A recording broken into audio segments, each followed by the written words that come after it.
All right, this is a model of first century Jerusalem. Not during the time of Jesus, but a little later. And the model is based on descriptions from Josephus and also on archaeology, because much of this would have been built over the centuries. And so they put together a model here at the Israel Museum. And let's check out some of the structures.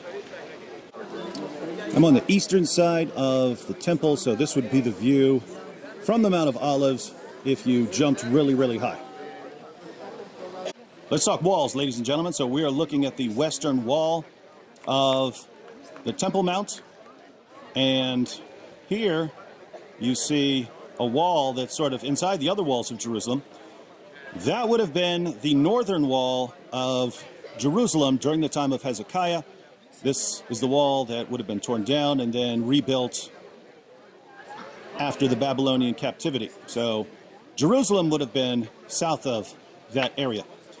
Later, during the time of the Maccabees, there were houses north, and so for defensive purposes, a wall was built around that. That's called the second wall. So that's the first wall over there, and then this is called the second wall. And then still later,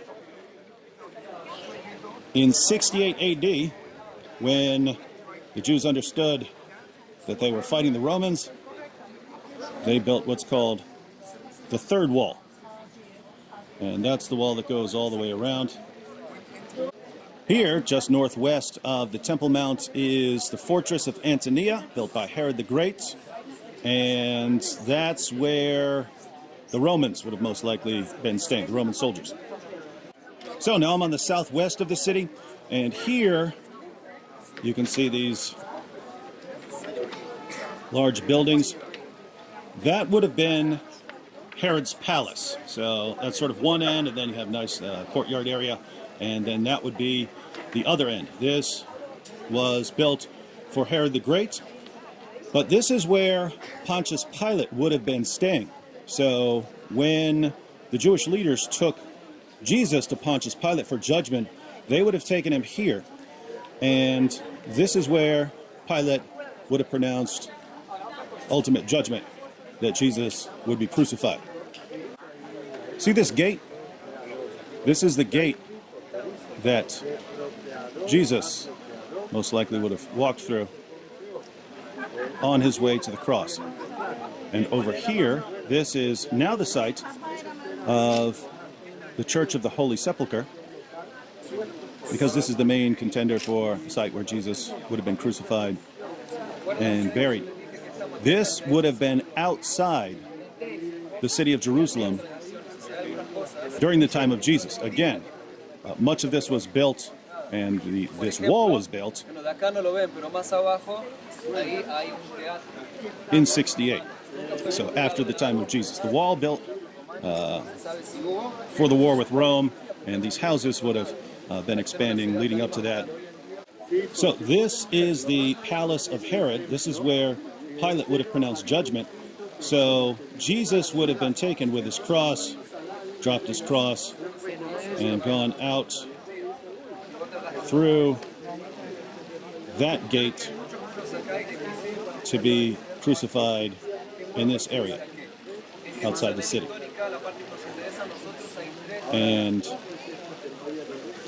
notice that's not tremendously far, but the crowd that would have jeered at Jesus would have been people that probably were deliberately gathered up for a mob along the way here. So now I'm on the northern side of the city. So this is the looking at the temple from the north of Jerusalem, and you can see the second wall there that would have been built, and then the third wall would be back here.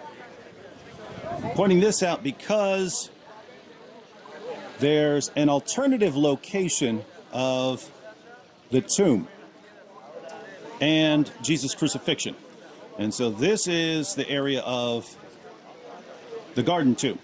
So this is the alternative location. Remember, after the Romans conquered Israel, much of this, as far as the big structures, were destroyed, and later Roman rulers and others built over much of this, changed a lot of the layout. So things have to be kind of pieced together, pulling out details from the records that we have. But this is the alternative location for the area of the crucifixion and burial. So this would have been the view of first century Jerusalem from the west. Temple Mount, fortress, Herod's palace.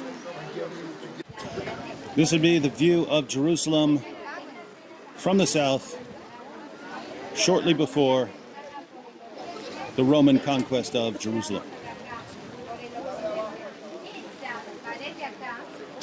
Hi, we just did a walkthrough of Yad Vashem, which is Israel's Holocaust museum. It's dedicated to remembering the Jews who died during the Holocaust and to remembering the Jews who fought against the Holocaust, those who resisted it, and to remembering non-Jews who put their lives at risk to help Jews during the Holocaust.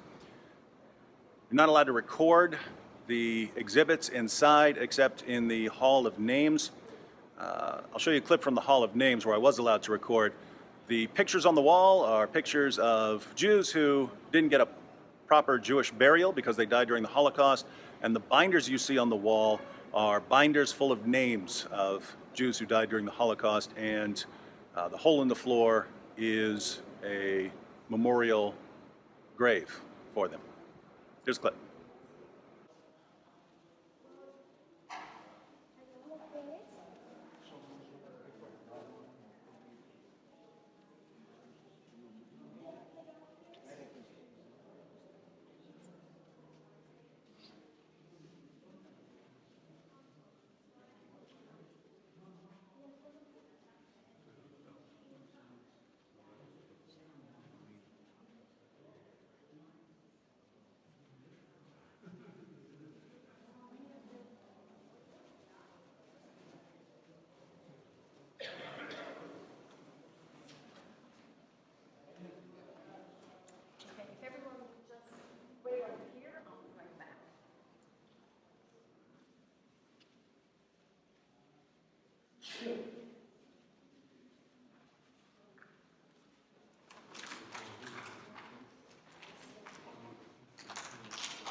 As you exit Yad Vashem,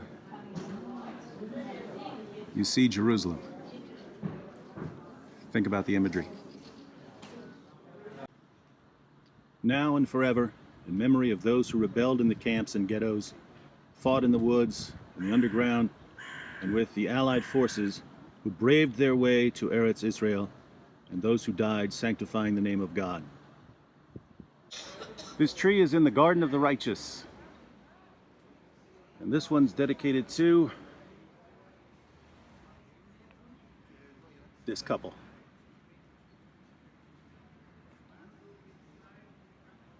Be like these two. And this one's dedicated to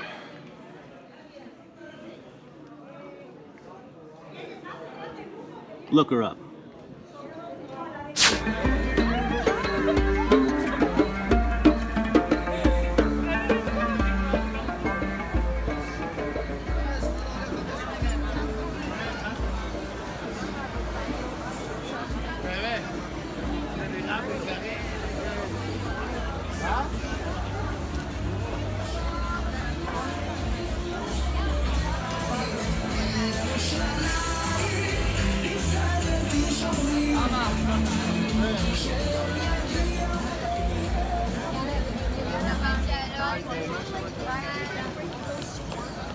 This is the Machane Yehuda market.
Oh, shalom there.